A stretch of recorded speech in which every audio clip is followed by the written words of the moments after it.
Agar tumbuhan dapat tumbuh, tumbuhan perlu karbon dioksida, air, dan energi. Proses kimia yang memerlukan karbon dioksida, air, dan energi untuk menghasilkan glukosa dalam tubuh tumbuhan disebut fotosintesis. Dalam proses tersebut, gas oksigen dihasilkan sebagai hasil samping.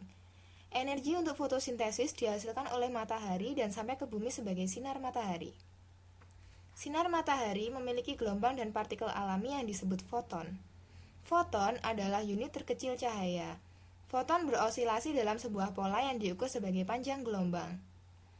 Cahaya yang dipancarkan matahari mengandung foton dalam panjang gelombang tertentu yang disebut spektrum elektromagnetik. Organisme fotosintetik menggunakan hanya sebagian kecil spektrum elektromagnetik yang disebut cahaya tampak. Organisme fotosintetik memiliki pigmen yang memudahkan untuk menangkap panjang gelombang dalam kisaran cahaya tampak. Warna pigmen merupakan panjang gelombang dari cahaya yang dipantulkan. Tumbuhan tampak berwarna hijau karena memantulkan panjang gelombang tertentu yang menampakkan warna hijau dan kuning.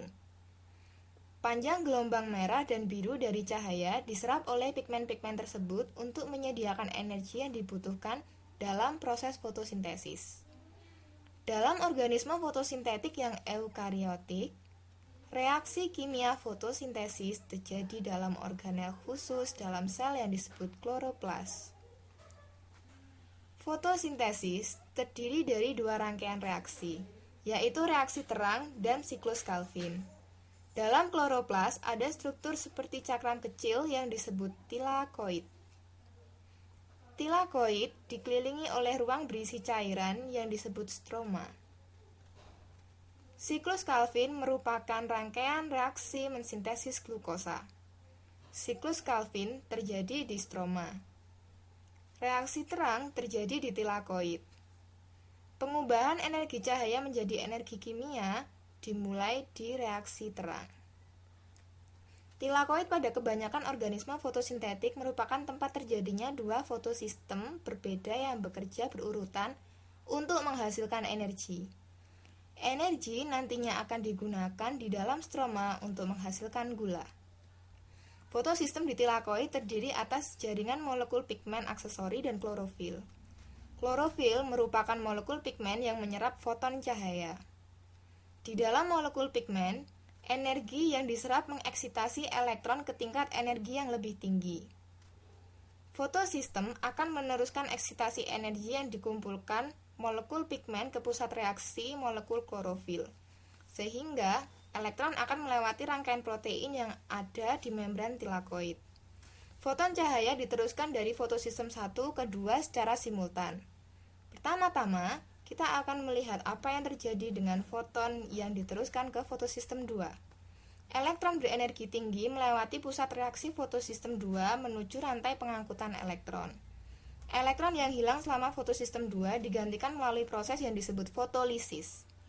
Fotolisis melibatkan oksidasi molekul air yang menghasilkan elektron dan gas oksigen. Gas oksigen merupakan hasil samping fotosintesis dan merupakan komponen penting dalam respirasi seluler. Ketika elektron melewati rantai pengangkutan elektron, energi elektron digunakan untuk memompa ion-ion hidrogen dari stroma menuju tilakoid. Hal ini menimbulkan perbedaan konsentrasi. Energi yang dihasilkan dari perbedaan konsentrasi ini memberikan energi pada protein yang disebut ATP sintase. ATP sintase memfosforilasi ADP menjadi ATP. Elektron berenergi rendah yang meninggalkan fotosistem 2 masuk ke dalam fotosistem 1. Dalam fotosistem 1, elektron berenergi rendah akan kembali berenergi tinggi dan melewati rantai pengangkutan elektron di mana elektron tersebut akan digunakan mereduksi NADP+ yang membawa elektron menjadi NADPH.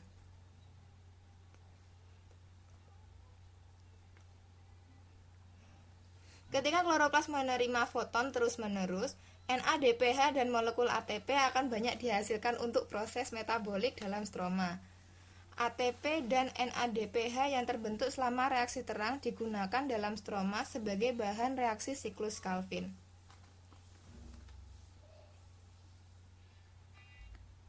Siklus Calvin terdiri dari serangkaian reaksi yang mereduksi karbon dioksida untuk menghasilkan gliseraldehid 3-fosfat.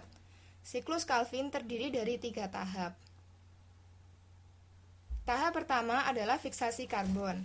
Pada tahap ini, karbon dioksida berikatan dengan ribolusa 1,5 bifosfat menghasilkan 6 molekul karbon yang dipecah menjadi 2 molekul senyawa.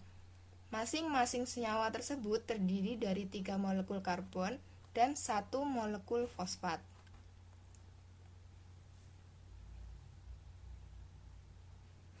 Tahap kedua adalah reaksi berurutan menggunakan elektron dari NADPH dan beberapa ATP untuk mereduksi karbon dioksida. Pada tahap akhir, ribolusa 1,5 bifosfat akan dihasilkan kembali. Setiap 3 siklus, 5 molekul gliseraldehid 3-fosfat digunakan untuk membentuk kembali 3 molekul ribolusa 1,5 bifosfat.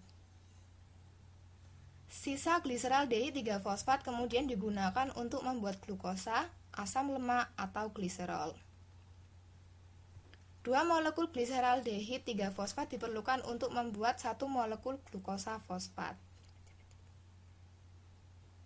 Sehingga siklus Calvin harus berlangsung 6 kali untuk menghasilkan 1 molekul glukosa. Molekul glukosa fosfat dapat melepas molekul fosfat dan menambah molekul fruktosa untuk membentuk sukrosa. Sukrosa merupakan molekul yang digunakan tumbuhan untuk mengangkut karbohidrat ke seluruh tubuh tumbuhan. Glukosa fosfat juga merupakan bahan baku untuk sintesis pati dan selulosa.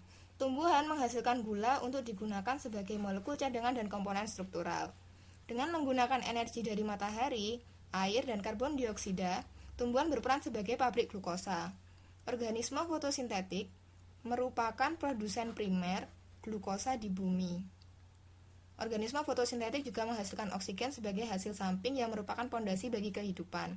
Organisme fotosintetik menyediakan makanan dan oksigen untuk jaring-jaring makanan yang kompleks baik di darat maupun di laut.